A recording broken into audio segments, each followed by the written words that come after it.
Apocalypse 8. Quand l'agneau ouvrit le 7e sceau, il se fit dans le ciel un silence d'environ une demi-heure.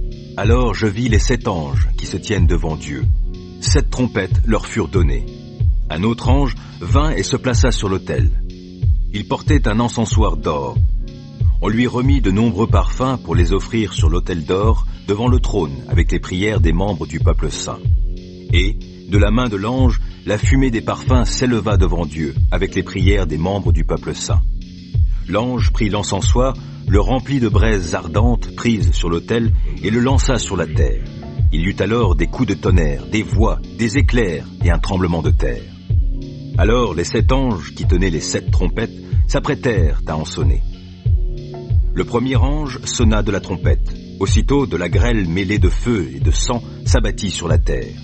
Le tiers de la terre fut brûlé, le tiers des arbres fut brûlé et toute plante verte fut brûlée. Le deuxième ange sonna de la trompette. Une énorme masse incandescente ressemblant à une montagne embrasée fut précipitée dans la mer. Le tiers de la mer devint comme du sang. Le tiers des créatures vivantes dans la mer périrent et le tiers des bateaux furent détruits. Le troisième ange sonna de la trompette. Un grand astre enflammé, une sorte de globe de feu tomba du ciel sur le tiers des fleuves et sur les sources d'eau. Cet astre se nomme absinthe.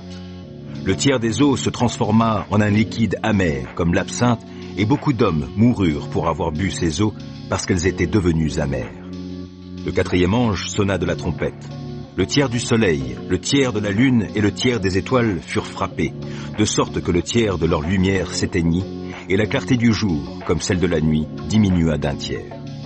Alors je vis un aigle qui planait au zénith et je l'entendis crier d'une voix forte. Malheur, malheur, malheur aux habitants de la terre quand retentiront les 3 trompettes que les 3 derniers anges vont faire sonner. Apocalypse 9. Puis le 5e ange sonna de la trompette et je vis un astre qui était tombé du ciel sur la terre. La clé du puits de l'abîme lui fut donnée. Il ouvrit le puits de l'abîme et une fumée épaisse s'en éleva comme celle d'une grande fournaise. Le soleil et l'air furent obscurcis par la fumée qui s'échappait du puits. De cette fumée sortirent des sauterelles qui se répandirent sur la terre. Il leur fut donné un pouvoir semblable à celui des scorpions. Elles reçurent l'ordre de ne pas faire de mal à l'herbe de la terre, ni à aucune plante verte, ni à aucun arbre, mais de s'attaquer seulement aux hommes qui ne portent pas le sceau de Dieu sur le front. Il leur fut donné non pas de les tuer, mais de les torturer pendant 5 mois. La douleur qu'elles causaient ressemblait à celle qu'une piqûre de scorpion inflige à un homme. En ces jours-là, les hommes chercheront la mort, mais ils ne la trouveront pas. Ils l'appelleront de leur vœu, mais la mort les fuira. Ces sauterelles ressemblaient à des chevaux harnachés pour la bataille. Elles avaient sur la tête comme des couronnes d'or, et leur face ressemblait à un visage humain. Leur chevelure était pareille à celle des femmes, et leurs dents à celles des lions. Leur thorax paraissait cuirassé de fer, et le bruit de leurs ailes évoquait le fracas d'une charge de chars tirés pour le combat par de nombreux chevaux. Elles avaient des queues armées de dards comme celles des scorpions. C'est avec leurs queues qu'elles pouvaient torturer les hommes pendant 5 mois. Elles avaient pour roi l'ange de l'abîme, qui s'appelle en hébreu Abaddon et en grec Apollyon. Le premier malheur est passé. Voici, 2 malheurs encore viennent après lui. Le 6e ange sonna de la trompette. J'entendis alors une voix sortant des 4 cornes de l'autel d'or qui se trouve devant Dieu. Elle disait au 6e ange qui tenait la trompette, « Libère les 4 anges qui sont enchaînés au bord du grand fleuve, l'Euphrate. » On délia donc les 4 anges tenus prêts pour cette heure, ce jour, ce mois et cette année, afin qu'ils exterminent le tiers de l'humanité. Ils étaient 200 millions de cavaliers combattants. C'était leur nombre tel que je l'entendis. Voici comment, dans ma vision, je vis les chevaux et leurs cavaliers.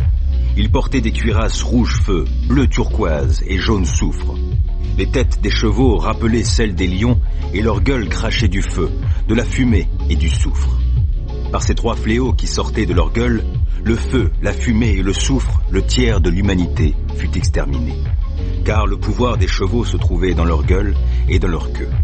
En effet, leurs queues ressemblaient à des serpents. Elles étaient pourvues de têtes qui leur servaient à nuire. Mais le reste des hommes qui avaient survécu à ces fléaux ne renoncèrent pas à leur façon d'agir. Ils ne cessèrent pas d'adorer les démons ainsi que les idoles d'or, d'argent, de bronze, de pierre et de bois, bien qu'elles soient incapables de voir, d'entendre et de bouger. Ils ne renoncèrent pas à leur meurtre, à leurs pratiques magiques, à leur immoralité et à leur malhonnêteté. Le 7e ange sonna de la trompette et des voix retentirent dans le ciel. Le royaume du monde a passé maintenant aux mains de notre Seigneur et de son Messie. Il régnera éternellement. Et les 24 représentants du peuple de Dieu qui siègent devant Dieu sur leur trône se prosternèrent la face contre terre et adorèrent Dieu en disant « Seigneur Dieu Tout-Puissant, qui est et qui était, nous te disons notre reconnaissance car tu as mis en œuvre ton immense puissance pour établir ton règne. Les autres peuples s'étaient soulevés dans leur fureur, mais ta colère est arrivée. L'heure est venue où tous les morts seront jugés, et où tes serviteurs, les prophètes et les membres du peuple saint, eux qui te craignent, petits et grands, seront récompensés. C'est aussi le moment où ceux qui détruisent la terre seront détruits. Alors s'ouvrit le temple de Dieu, qui est dans le ciel, et le coffre de son alliance y apparut. Il y eut des éclairs, des voix, des coups de tonnerre, un tremblement de terre et une forte grêle.